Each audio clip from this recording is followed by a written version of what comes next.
Dans 10 ans, 10% des bitcoins seront détenus à travers le système financier de manière générale. C'est le sens de l'histoire, c'est ce qu'on a observé avec l'or. Aujourd'hui, il y a 20 fois, 100 fois plus d'instruments financiers autour de l'or que l'or physique lui-même. Ça va être la même chose pour le bitcoin. Le marché du bitcoin, on le compare souvent avec la taille de la capitalisation boursière de l'or, c'est-à-dire de faire x10, x20, etc.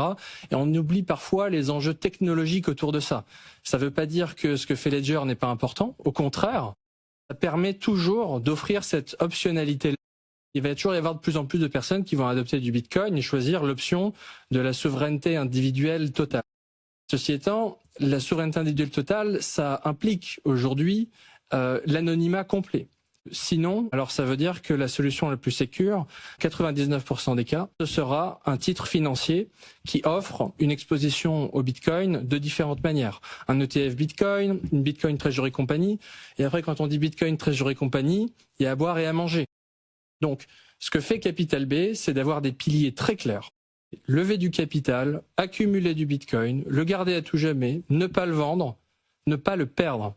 Et donc, quand on mentionne ces enjeux de sécurité, on a pris ça au sérieux dès le début et on a été extrêmement transparent en disant voilà, le Bitcoin est conservé de manière sécurisée dans cet environnement bancaire régulé et qui impose des contraintes de temps très longues. Toute demande qui irait à l'encontre de la stratégie de la société est réputée frauduleuse.